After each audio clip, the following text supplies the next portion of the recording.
everyone, welcome back to my YouTube channel. So ഇന്നത്തേതൊരു day in my ലൈഫാണ്. അപ്പോൾ പിള്ളേച്ച പിന്നാമ്പുറം കാണിച്ച് എന്ന് പറഞ്ഞതുപോലെ നമ്മൾ ഡേ സ്റ്റാർട്ട് ചെയ്യാണ്. സോ ഇന്ന് കോസ്മെറ്റോളജി പ്രാക്ടിക്കൽ ദിവസമാണ്. രാവിലെ തന്നെ എഴുന്നേറ്റ് ഫുള്ള് റെഡി ആവാണ്.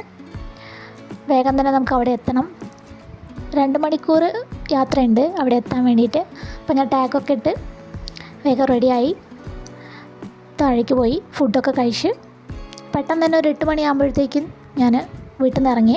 സാധാരണ ഞാൻ ജോലിക്ക് പോകുന്ന സ്ഥലത്തല്ല, ഇത് വേറെ റൂട്ടിനാണ് പോകേണ്ടത്. 1 വീക്ക് ക്ലാസ്സാണ് പ്രാക്ടിക്കൽ സെഷൻ.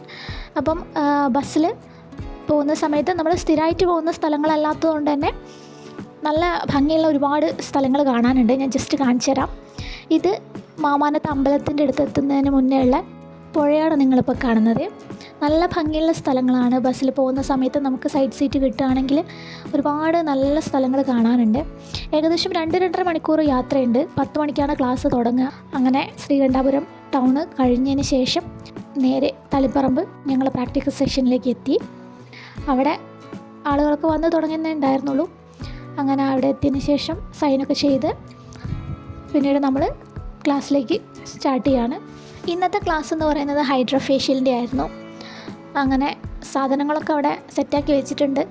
ഇനി മാമ വന്നിട്ട് ആദ്യം ജസ്റ്റ് ക്ലാസ് എടുക്കും. അതിന് ശേഷമാണ് നമ്മൾ പ്രാക്ടിക്കൽ ചെയ്യുന്നതിലേക്ക് പോവുക. അങ്ങനെ മാം എത്തി. ഡോക്ടർ റിഷാന എന്നാണ് മാമിൻ്റെ പേര്.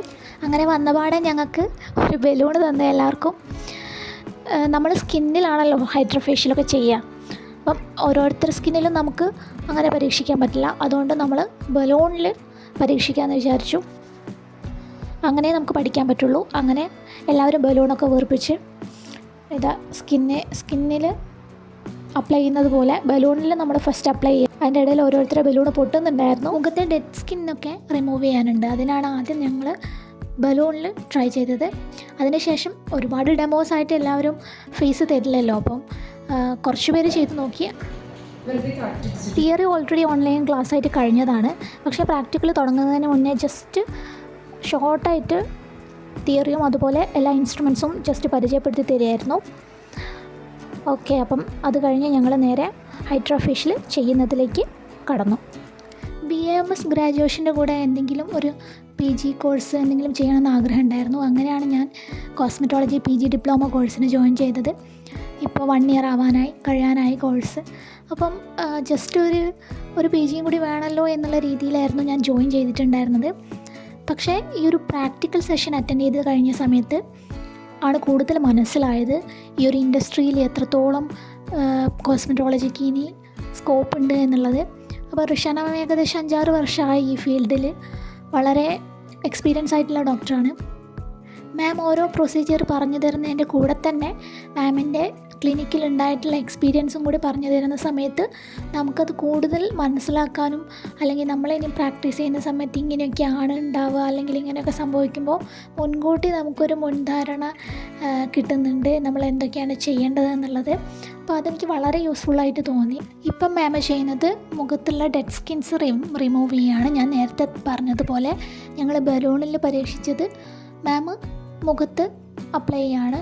മാം ഓൾറെഡി ഒരുപാട് എക്സ്പീരിയൻസ്ഡ് ആയതുകൊണ്ട് തന്നെ മാമിന് അത് ഈസി ആയിട്ട് ചെയ്യാൻ സാധിക്കും. ഇത് നമ്മൾ വളരെ സൂക്ഷിച്ച് ചെയ്യേണ്ട ഒരു കാര്യമാണ്. കാരണം നമ്മൾ സ്കിന്ന് വെച്ചാണ് കളിക്കുന്നത്. അത് മാത്രമല്ല ഫേസാണ്. അതായത് നമുക്ക് ഓരോരുത്തർക്കും വളരെ ഇമ്പോർട്ടൻ്റ് ആയിട്ടുള്ള കാര്യമാണ് ഫേസ് അല്ലേ. മുഖത്ത് നമുക്കൊരു കുരു വന്നാൽ പോലും നമുക്ക് പലർക്കും അത് എന്താ പറയുക, അതെങ്ങനെയെങ്കിലും ഒന്ന് ഒഴിവാക്കണം എന്നായിരിക്കും പല പെൺകുട്ടികളും വിചാരിക്കുന്നത്. അപ്പോൾ നമ്മൾ മുഖത്തൊരു ട്രീറ്റ്മെൻറ്റ് ചെയ്യുന്ന സമയത്ത് വളരെയധികം ശ്രദ്ധിക്കേണ്ടതുണ്ട്. അപ്പോൾ നമ്മൾ ഓരോരുത്തരും ട്രൈ ചെയ്യുകയാണ്. കാരണം തിയറിയേക്കാൾ ഉപരി പ്രാക്ടിക്കൽ എന്ന് പറയുന്നത് നമ്മളത് ചെയ്ത് തന്നെ പഠിക്കണം. അപ്പം അതുകൊണ്ട് തന്നെ ഓരോരുത്തരും കുറച്ച് ഭാഗമായിട്ട് ഡെഡ് സ്കിൻ റിമൂവ് ചെയ്യാൻ ട്രൈ ചെയ്തുകൊണ്ടിരിക്കുകയാണ്. ഞാനും കുറച്ച് ട്രൈ ചെയ്തു. വളരെ ശ്രദ്ധിച്ച് വേണം നമ്മൾ ചെയ്യാൻ. ആയുധം വെച്ചുള്ള കളിയാന്ന് പറഞ്ഞതുപോലെ ബ്ലേഡ് വെച്ചിട്ടാണ് നമ്മൾ ഡെഡ് സ്കിൻ റിമൂവ് ചെയ്യുന്നത്. അതുകൊണ്ട് തന്നെ മുറിയാനൊക്കെ സാധ്യതയുണ്ട്. അങ്ങനെ അത് കഴിഞ്ഞ് ഞങ്ങൾ ഓരോ മെഷീൻസ് പരിചയപ്പെടാൻ തുടങ്ങി. നമ്മൾ കോസ്മെറ്റോളജി പ്രൊഡക്റ്റ് അല്ലെങ്കിൽ ഈ മെഷീൻസൊക്കെ നോക്കുകയാണെങ്കിൽ ഒരു സാധാ സാധാരണക്കാരനെ സംബന്ധിച്ചിടത്തോളം അത്യാവശ്യം റേറ്റ് ഉണ്ട്. പക്ഷേ മാം പറഞ്ഞിട്ടുള്ള ഒരു ടിപ്പ് എന്താണെന്ന് ഞാൻ പറഞ്ഞുതരാം. കോസ്മെറ്റോളജി പഠിക്കാനോ അല്ലെങ്കിൽ അത് വർക്ക് ചെയ്യാനോ ഒക്കെ ആഗ്രഹിക്കുന്ന ഡോക്ടേഴ്സ് ആരെങ്കിലും ഇത് കേൾക്കുകയാണെങ്കിൽ ഞാൻ പറഞ്ഞുതരാം. അതായത് നമ്മൾ ആദ്യം ജസ്റ്റ് ചെറുത് വെച്ചിട്ട് സ്റ്റാർട്ട് ചെയ്യുക. അതിനുശേഷം അതിൽ നിന്ന് കിട്ടുന്ന ഇൻകം കൊണ്ട് നമുക്ക് ഇതുപോലെയൊക്കെയുള്ള വലിയ വലിയ മെഷീൻസൊക്കെ വാങ്ങുക എന്നാണ് മാം പറഞ്ഞിട്ടുള്ളത്. അപ്പം അല്ലാത്തവർക്ക് നല്ല ഇൻവെസ്റ്റ് ചെയ്യാനൊക്കെ പൈസ ഉള്ള ആളുകൾക്കാണെങ്കിൽ ആദ്യമേ തന്നെ നല്ല രീതിയിൽ വാങ്ങാവുന്നതാണ്. അങ്ങനെ ഫസ്റ്റ് മാം ഞങ്ങൾക്ക് ഓരോരുത്തർക്കും ചെയ്ത് കാണിച്ചു തന്നു. അതിനുശേഷം ഞങ്ങൾ ഓരോരുത്തരായിട്ട് ചെയ്യാൻ വേണ്ടി ശ്രമിക്കുകയാണ്. ഓരോ മെഷീനും വർക്ക് ചെയ്യുന്ന രീതി വളരെ വ്യത്യസ്തമാണ്. അപ്പം അറ്റ്ലീസ്റ്റ് ഒരു തവണയെങ്കിലും ഞങ്ങൾ കൈകൊണ്ട് പിടിച്ച് അതൊന്ന് ട്രൈ ചെയ്യണം എന്നുള്ളതാണ് മാമിൻ്റെ പോളിസി. അപ്പം ജസ്റ്റ് ഈ മെഷീൻ നോക്കിയാൽ വെള്ളം അതിലേക്ക് ഉറ്റുന്ന സമയത്ത് അത് വൈബ്രേറ്റ് ചെയ്യും. ഈ ഹൈഡ്രാ ഫേഷ്യലിൻ്റെ മെയിൻ ഗുണങ്ങൾ എന്തൊക്കെയാണെന്ന് ഞാൻ പറഞ്ഞുതരാം. ഫസ്റ്റ് വൺ എന്ന് പറയുന്നത് നമ്മുടെ സ്കിന്ന് ക്ലീനും അതുപോലെ ഭയങ്കര ഗ്ലോയിങ്ങും ആവുന്നുണ്ട്. അതുപോലെ ഈ മുഖക്കുരുവൊക്കെ വന്നിട്ട് കുഴികളൊക്കെ രൂപപ്പെടുകയാണെങ്കിൽ അതൊക്കെ ചുരുങ്ങാൻ വേണ്ടിയിട്ട് ഹൈഡ്രാ ഫേഷ്യൽ സഹായിക്കുന്നുണ്ട്. അതുപോലെ ആക്നെ, അതായത് കുരുക്കൾ, ബ്ലാക്ക് ഹെഡ്സ്, കറുത്ത പാടുകളൊക്കെ നമുക്ക് കുറയ്ക്കാൻ ഈ ഹൈഡ്രാ ഫേഷ്യൽ കൊണ്ട് സാധിക്കുന്നു. അതുപോലെ ഫൈൻ ലൈൻസ്, റിങ്കിൾസ്, ആ സംഭവങ്ങളൊക്കെ നമ്മുടെ മുഖത്തുനിന്ന് നമുക്ക് കുറയ്ക്കാൻ സാധിക്കും. പിന്നെ നമ്മുടെ സ്കിൻ ടോൺ, ഓരോരുത്തർക്കും ഓരോ സ്കിൻ ടോൺ ഉണ്ടാവുമല്ലോ, അൺഇവൻ സ്കിൻ ടോണ് നമുക്ക് മെച്ചപ്പെടുത്താൻ സാധിക്കുന്നുണ്ട്. ഓക്കെ, അപ്പോൾ ഇത്രയാണ് മെയിൻലി നമുക്ക് ഹൈഡ്രാ ഫേഷ്യൽ കൊണ്ട് കിട്ടുന്ന ഗുണങ്ങളെന്ന് വെച്ചാൽ. വേറെ 6-7 ആഴ്ച കൂടുമ്പം ഒരു ഹൈഡ്രാ ഫേഷ്യൽ ചെയ്യുന്നത് നല്ലതാണ്.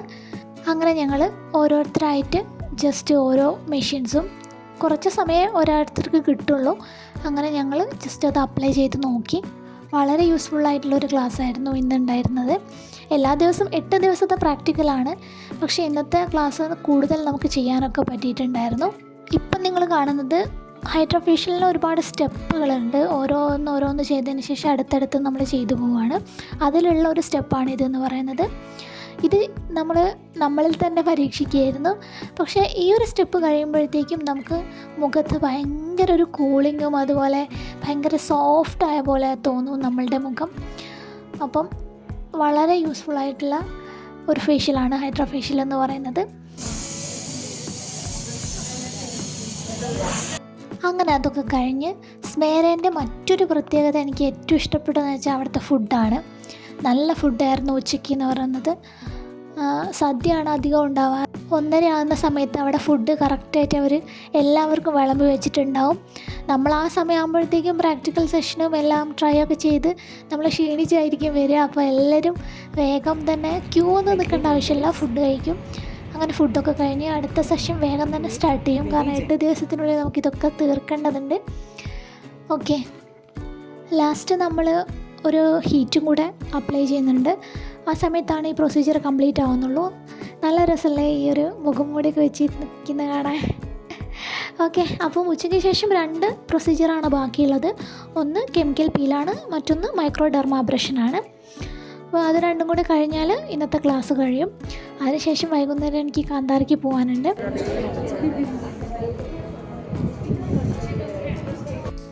അങ്ങനെ പേഷ്യൻ്റൊക്കെ സെറ്റായി നിന്ന്, പേഷ്യൻ്റ് എന്ന് വെച്ചാൽ നമ്മളിൽ ഒരാൾ തന്നെയാണ്. അപ്പോൾ നമ്മൾ എന്ത് ചെയ്യുന്നതിന് മുന്നേ ആദ്യം നമ്മൾ ജസ്റ്റ് ഒന്ന് നമ്മളുടെ കയ്യിൽ വെച്ചിട്ട് ജസ്റ്റ് ഒന്ന് നോക്കണം. അങ്ങനെ ആ പ്രൊസീജിയറും പെട്ടെന്ന് തന്നെ മാം ചെയ്ത് കാണിച്ചു തന്നു.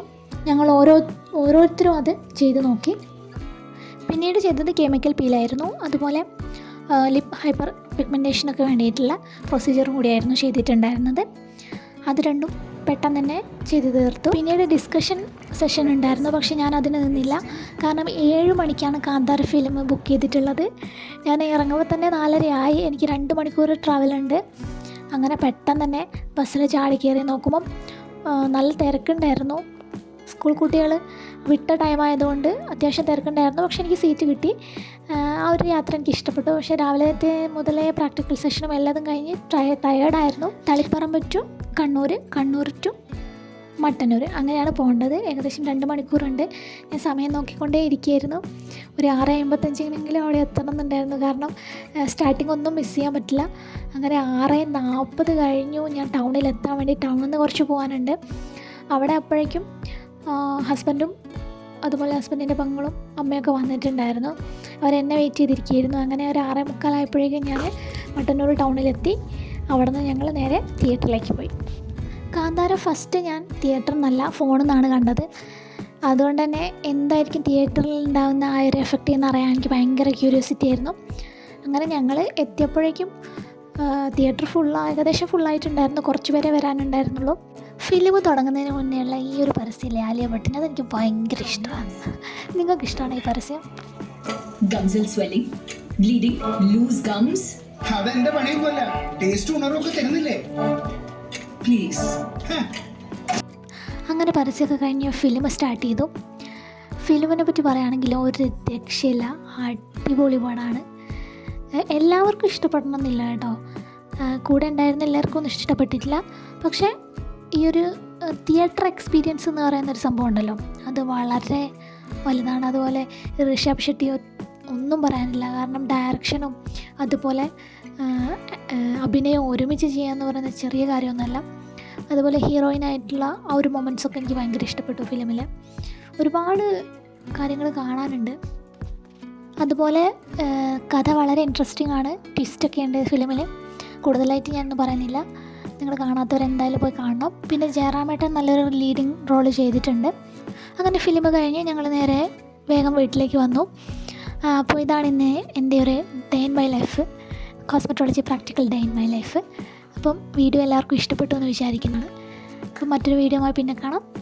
Thank you for watching my video and good night.